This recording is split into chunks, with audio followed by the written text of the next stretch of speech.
Hi, and welcome back to another episode of the History of Fan Anime.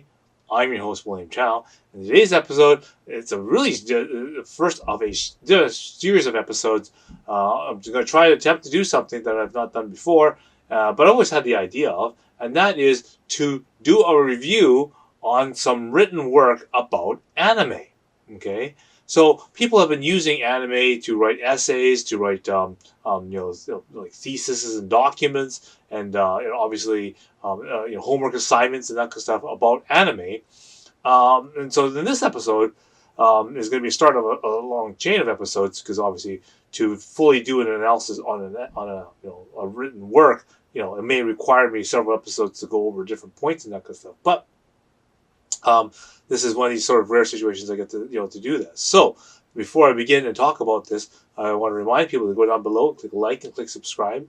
Again, any sort of comments and things that you would write down does help the YouTube algorithm. So at least hitting that like definitely does really help. So do please do that. Again, if you want to support me financially, I do have the super thanks button available, as well as the PayPal and Patreon links. Again, I've now added a little more content to the Patreon. So again, if people who are interested in my new ebook that's out, I've now added video versions of that available now. Again, so again, you can go to the Patreon, you can log in for free, and again, I've made it so that any of the paid accounts, has access to that first ebook for free, and the video version you get a massive discount on it as well. So in case you would like to get a video version of the ebook, okay, as well as the audiobook as well. So do check that out. Link is below. Okay, so as I said, in this episode, I'm going to be going through and doing analysis on these written pieces of work. So people have obviously submitted either thesis documents or maybe their homework assignments or that's for some of the writing, creative writing, or in this case it's whatever studies that they happen to be doing. Okay, and it uses a lot of references to anime. And part of the reason why I made this this channel is to inform people and to record and document history, of this age of anime that we've had in North America. And a lot of people who are doing this kind of research and that kind of stuff are having problems finding actual sources and actual information in regards to this era of anime. Okay, and and I've seen it from people from Crunchyroll and people from various different magazines and that kind of stuff are all interviewing different people and are trying to find information about the origins of how anime got this way. So in today's episode, I've come across a piece of writing. Okay, it does have this sort of a political sort of type of leaning towards it. Okay, and again, I don't want to talk politics and that kind of stuff, and most people don't really care, especially on this particular part of the channel, because my emphasis is on this again documenting a time period in our history that that transpired and isn't well documented. Not very many people have written too many articles and that kind of stuff about it, and not too many people, especially from this particular era, have basically documented what exactly has gone on in this thing. And so what ends up happening is people tend to rely on things like Google and whatnot to write their essays and to get confirmation bias on their particular works.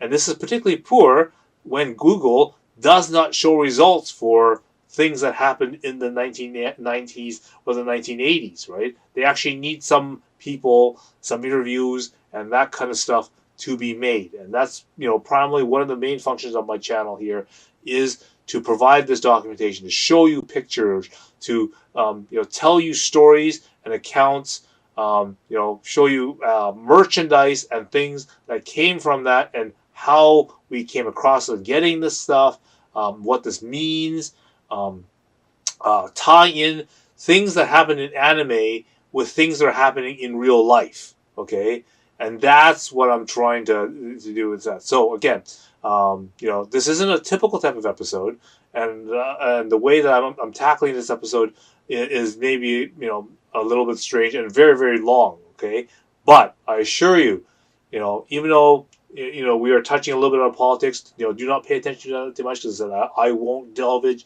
too deeply into it. Okay, I'll touch on it, but I won't really get into why what particular things that happen on that, because as I said, there's a lot of factors and that kind of stuff, and that's not what this particular channel is really about to. But what I want to address, and which is the most important thing, is when people do research, okay, and they go and try to find information that supports their research, okay, and they use Google and that kind of stuff, this is confirmation bias.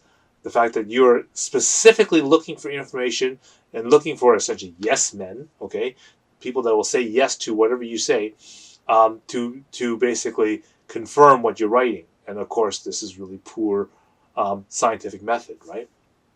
And since the topic is anime, I want to be this person that comes in and says, okay, using my own accounts, my own and whatever evidence and documentations and that kind of stuff, fan letters and newsletters, merchandise, art books, or whatever that happens to be, that I have available as a historic archive.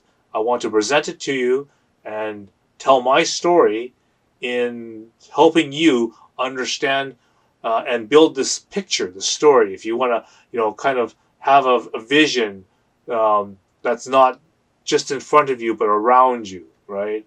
What are all the other factors that transcribe around you?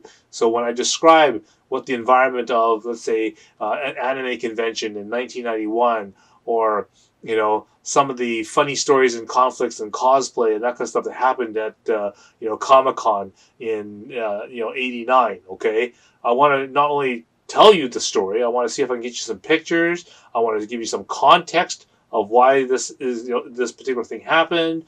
Was there any other things happening at the con that might have transpired? What about any sort of popular culture things that were also happening, or news stories that was happening at that particular time that has a significance of why this sort of thing occurred in anime? And this is what I want to present. Okay, this is the history part and the accounting part and the, of course, the recording of and documentating of this kind of history, because as I said, we're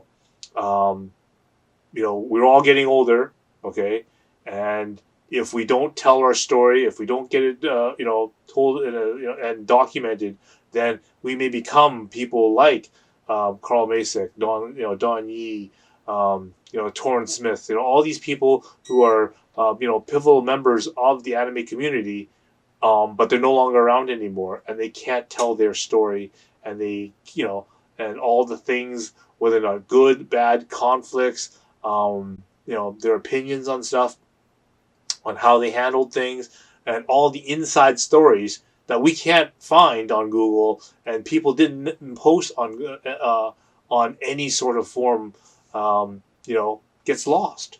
Okay, that part of history is lost, and until someone comes through and documents it, maybe brings out some receipts and brings out some scripts or things of basically historical importance, okay, like these anime artifacts, if you will, okay, um, you know their story will never be fully, as I said, fully appreciated and fully understood, and then it'll be just basically left for interpretation. And and one good example I just did a few episodes ago is the story of the most mysterious song on the internet. Okay, the mere fact that it is highly possible that most members of the band who wrote that song are no longer around. Even the producer that probably made that thing is probably, maybe, possibly no longer around. And with that, it may be very impossible to find out who exactly wrote that song and where it came from and that kind of stuff. And it may be just one of those untold, basically unsolved mysteries, right? And in this era, at this particular time, there should be no excuse for these untold mysteries or unsolved unresolved and unsolved anime things in history. Because as I said, we are still very, very young. As I said, we have entered a year of 40 years of anime in North America here. We should be able to have and document our own history and be able to do that, because as I said, we're not that old yet. Not that old yet. So let's get that. Okay. So anyway, I apologize for such a long opening.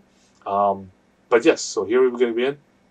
I'm going to break this up into smaller episodes, and I'm going to kind of spread them out so that it's more digestible, and people can think about and do the different things rather than one big, huge 5-hour, 6-hour long video. Okay, so I'll break it up for you. All right. So without further delay, let's begin.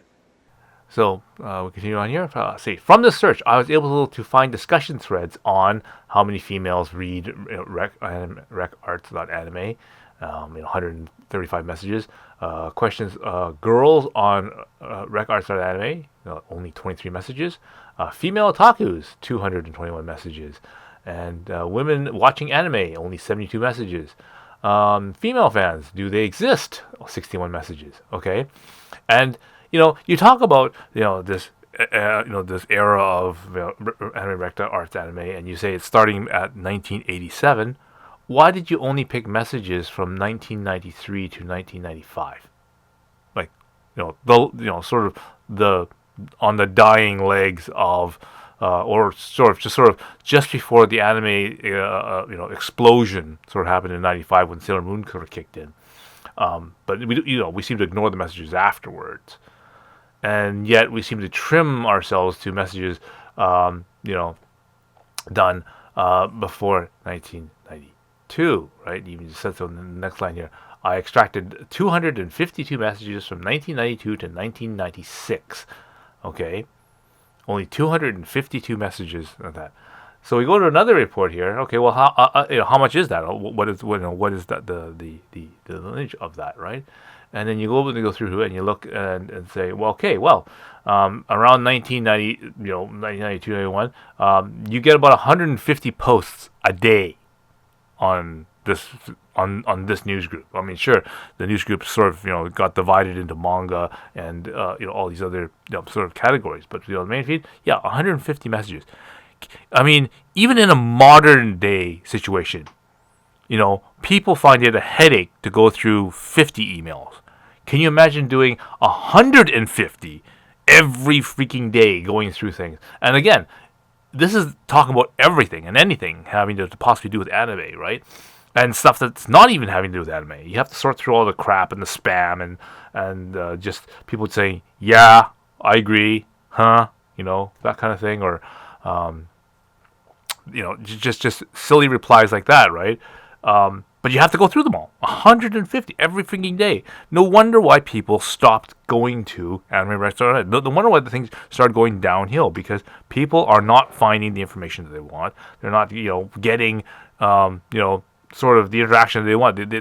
They are trying to find new, better things that are customized and content that they particularly want to read, and that's actually useful. That's why things like mailing lists and that kind of stuff, as Takashi has mentioned here, those sort of popped up. The Urasatsura ML, the Sailor Moon ML, and that stuff all sort of appeared because those messages are specifically designed for that stuff, minus all the spam and all the uselessness and and whatnot, right? But it's interesting that you say that. Okay, we extracted 252 messages. Okay, so think about it. 150 messages every freaking day, 365 days a week for 3 years. Well, in your case, you went 4, but I mean, but you only picked examples up to 95, right? So, so you picked examples from that sort of period of time. What sort of distribution are you looking at? Like how small of a sample size did you pick, right?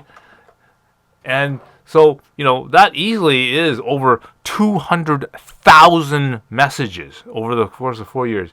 And yet you picked out 252 of them. Okay?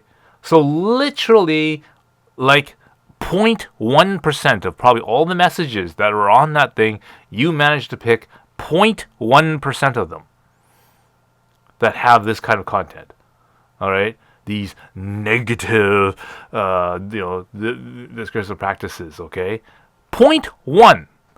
Okay, so 1 out of every 1,000 messages, okay, is about this particular topic. And yet you decide to name them. Oh, yeah, okay. That 1 in 1,000 messages is under the category of negative networking practices in anime. Really? And we're now we're going to say that just because of this 0.1% of the people, that's causing a negative impact on on the modern day. And these influences have been carried over into the thing, like we're having a problem with scale here. Obviously, we're taking something so insignificant. So already we're talking about a very small segment of the population that a very, no, I wouldn't say entitled, but like a very specialized, okay, highly specialized segment of the male population, okay.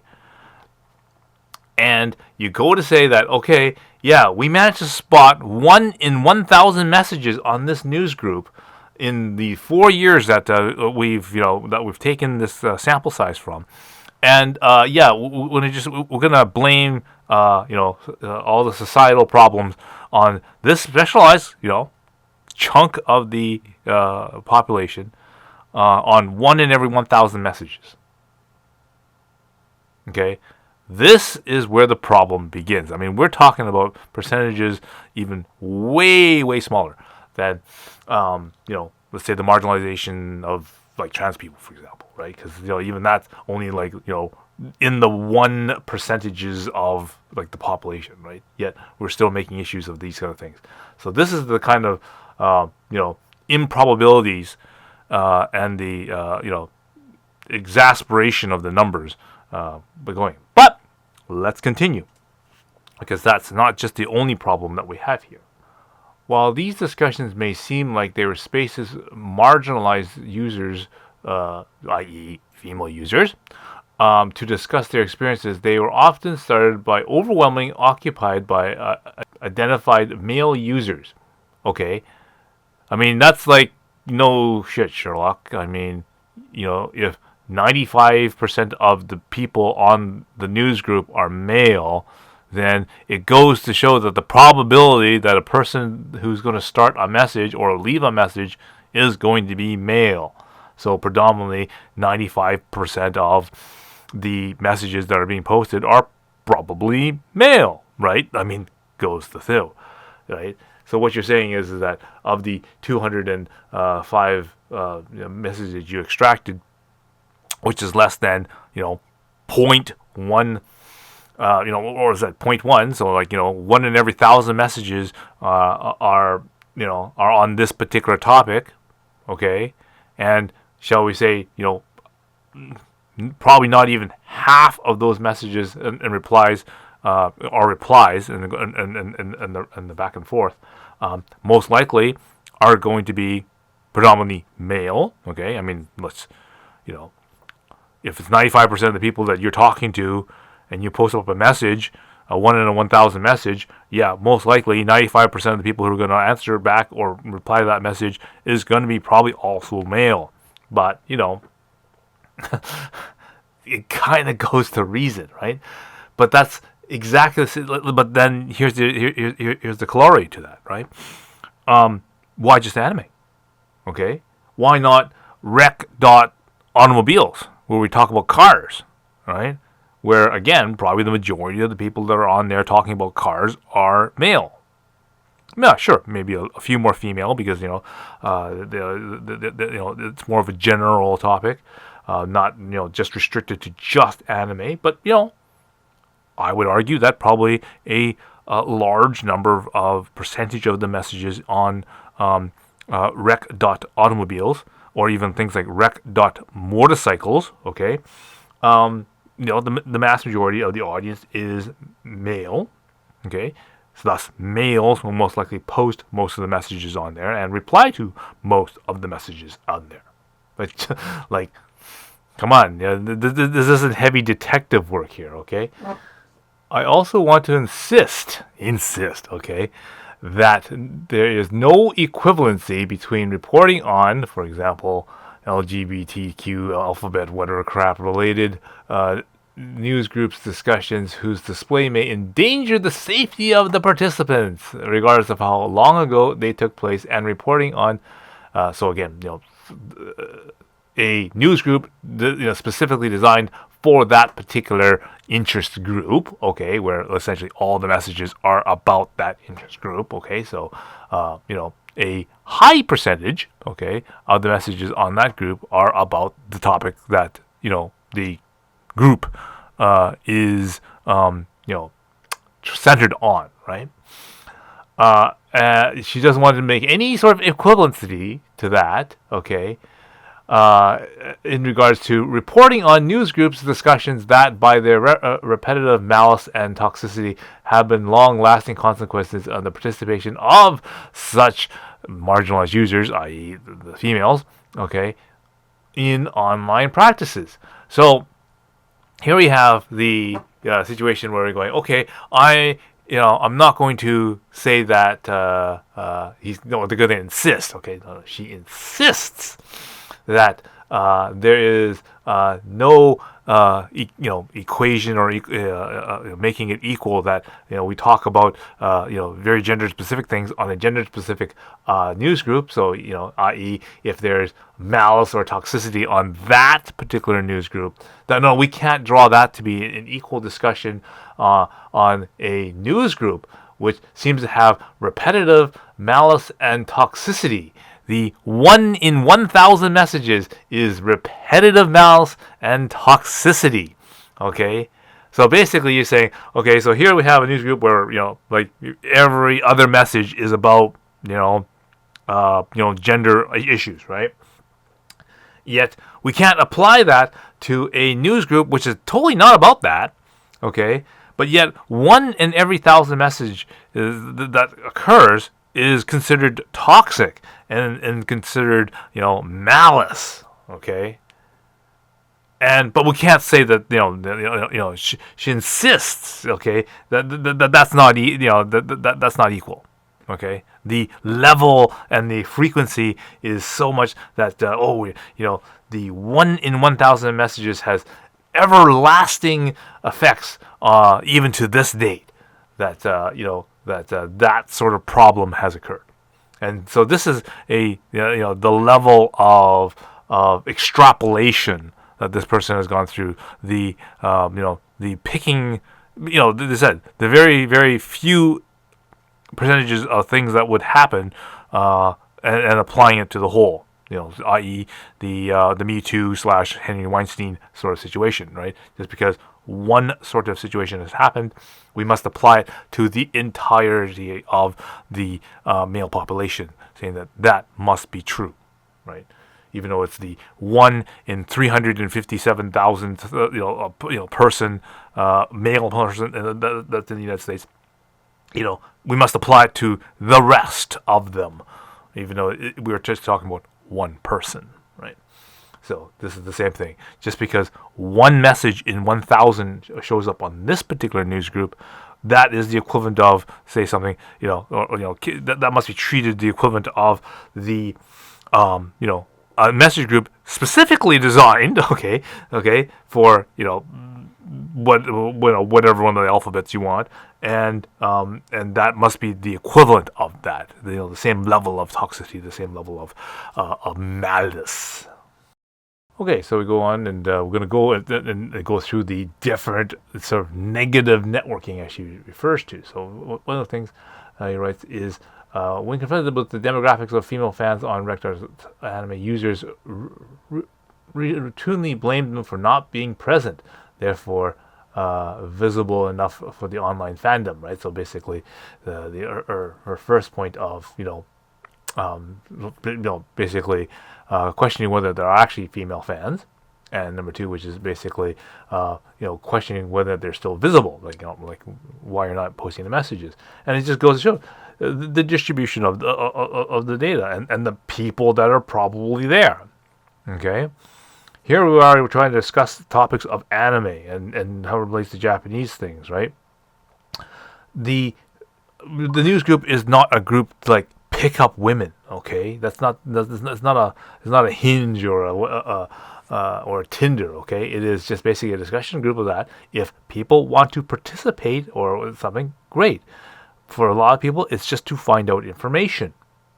Okay, if you're usually satisfied with what you're getting or whatever, then great, you go with the flow. You might have a reply. People have their own email addresses, so if there's a particular thing that they want to get in touch with, or do you know about something or whatever, then they can email them. They don't have to do it on the actual news group. And so that's one of the things, right? So do you consider that visible sort of things? Well, okay, I guess that's a form of negative networking. Just you don't want to put up your hand, and okay, fine. We won't talk to you. We won't. We're not going to push the issue. Okay. The next one you says during a harrowing. Oh my God, this is like horrible, the most worst instance ever, right?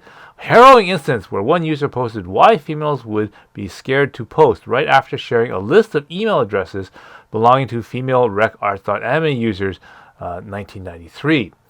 Well, see, again, so here's another situation where someone, obviously just doing their research on Google, not aware of the environment around them, okay? Now, of course, sharing a list of email addresses may seem, horrific. Oh my God, what a breach of privacy! Oh, unbelievable! This is, doxing at its finest here, right? But you don't realize that at this time, all the things like major magazines like Anime Hashin and all this kind of stuff, even even like things like Protoculture Addicts, right? The way that people contact each other wasn't through email. Okay, this is a very, very rare subset of the population that has access to this kind of digital information. Okay, and access to the internet. Most people still corresponded by mail, by phone numbers. Okay, even myself back in 1988. Okay, when I first got into anime. Okay, I contacted or got in contact with the local CFO chapter, which is the Country Fantasy Organization in Victoria. And one of the first things I did when I signed up is they gave me a list of addresses of all the other various chapters of the CFO. Okay, so those are all addresses and contact information of all the different chapters on site. So one of the first places I saw was CFO Denver. Okay. I literally sent a mail to every single one of them on that list. But one of the first ones I sent to and got contact back from was the CFO chapter in Denver. Okay, and they gave me their membership information and that kind of stuff, and so I sent in my membership fee and paid for to be a member of their club. And one of the first things I got from them was obviously their newsletter, but I also got a list of names and addresses, and some of them had phone numbers of the people in their club. Okay, so you'd think, oh my God, this is an incredible breach of privacy. You just gave me names and addresses of people that are in your club in Denver, right? Isn't that like a total breach of privacy? No, this is how we communicated. Because we knew that the only way you can communicate is with a phone number or address. Because most people don't have email addresses. There's no Instagram accounts or, Snapchats or Facebooks or all that stuff. Because none of those are invented yet, right? So really, the only way you can, get it is your house phone number, usually, okay? Which a lot of people, not everyone and not most people, didn't supply, which is fine. So that leaves basically an address. Now, sure, some people had, post office boxes. Okay, some people were in apartments, so obviously their address is going to be a postal box or whatever in the lobby. Okay, so a lot of people were comfortable giving that kind of stuff information out.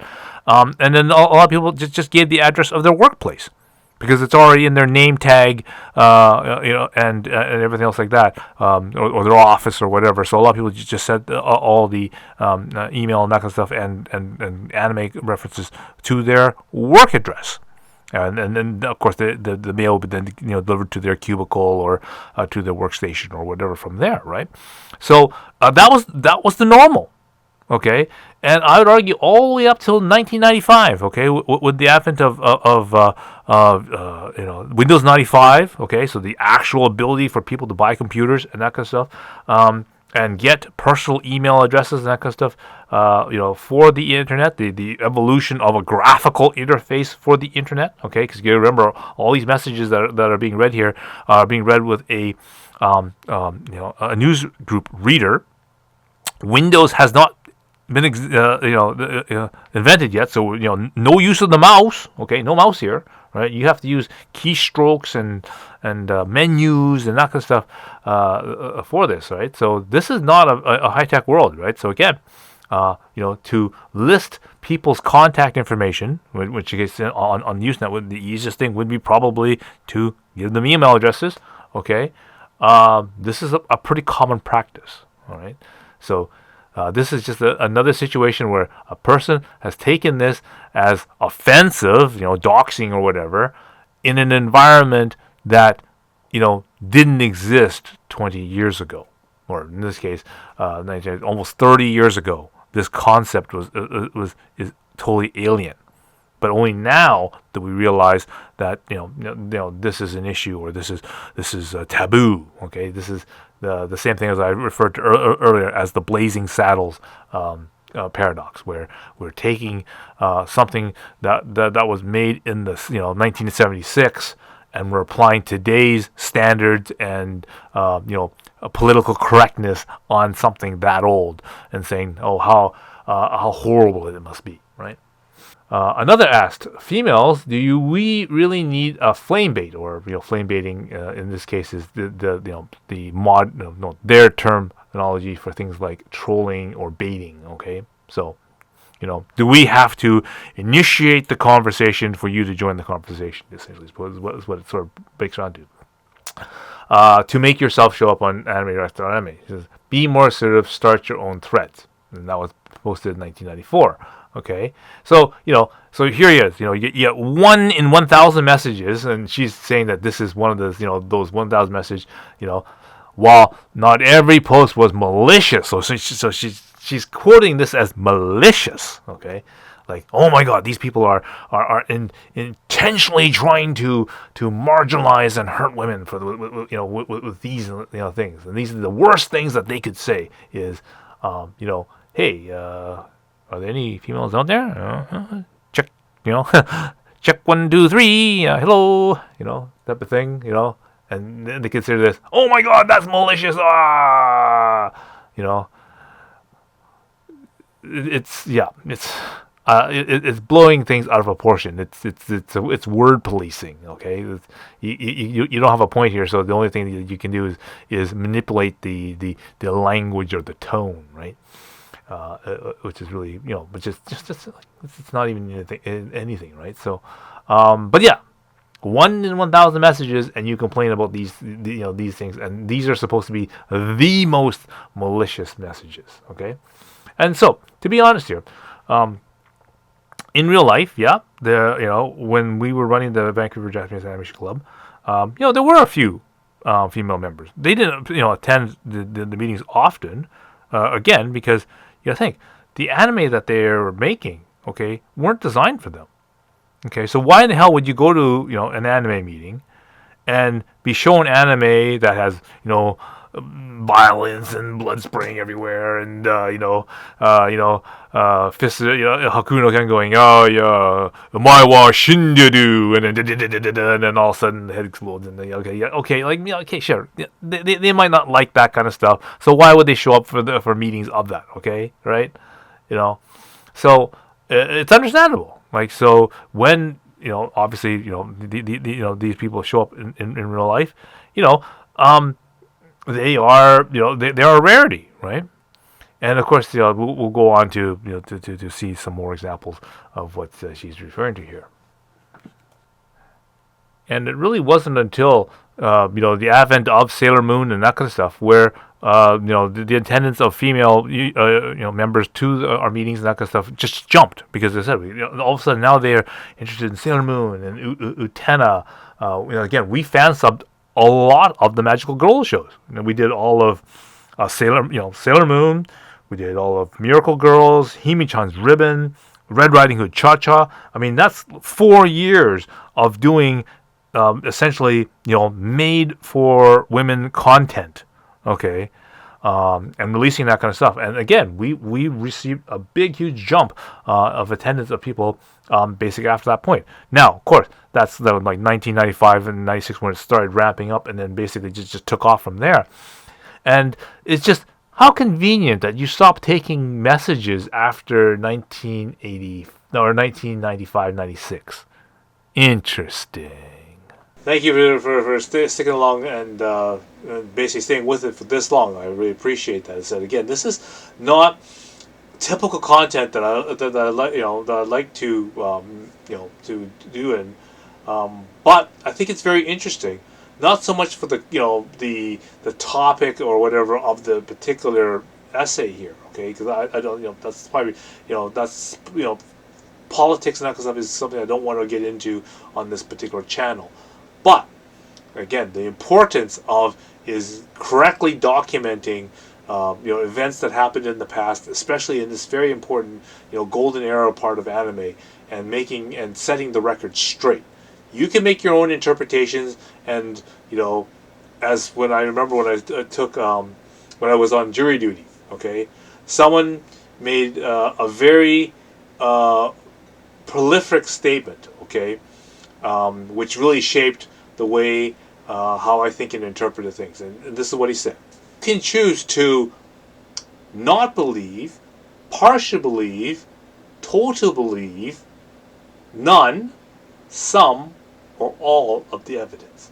Okay? So think about that. You can either, and this is it, there's, you've provided 6 different possibilities for one particular type of outcome.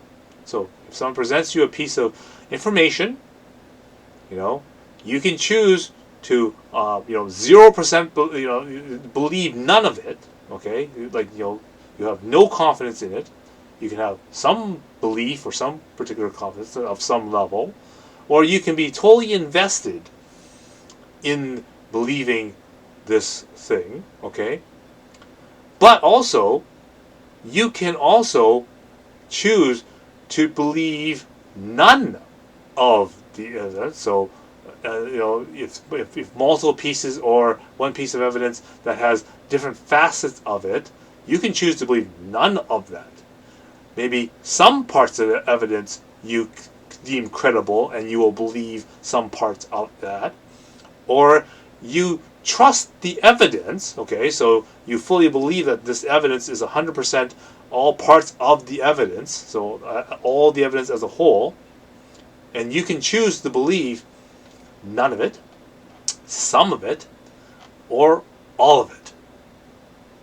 And you can choose what level you believe it to, whether or not you just decide to 100% with or 0% confidence in any parts of that, partial confidence in 0 to all of it, or 100% confidence in none or all of it. Okay? Seems kind of confusing, but at the same time, it really resonated with me about how you would learn to interpret things and take the parts that you want to, that you feel credible, okay, and then you can analyze that using critical thinking to determine whether or not you wish to add this to your base of knowledge or disregard it as just total fluff. Or maybe something in the middle, partially you agree with certain parts, you don't agree with certain parts, you feel fuzzy about certain parts, but you're confident that the evidence is actually true, but you're not really sure. Well, that's so it handles all the different gray zones, both positively on that. So again, the goal here is to train your mind how to see the world differently, how to question what others say. I've come to realize that there are three categories of truth: personal truth, political truths, and the objective truths that shape our understanding of the universe. The interesting thing about an objective truth is that it's true no matter what. Imagine that. That's just something one story I like to reflect on. But again, we have more episodes of this.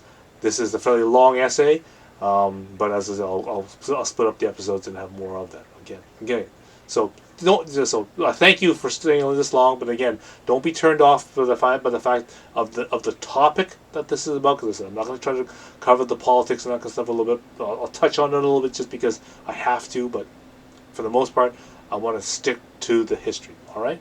So thank you again, and I will see you in the next episode. So until next time, I will see you again.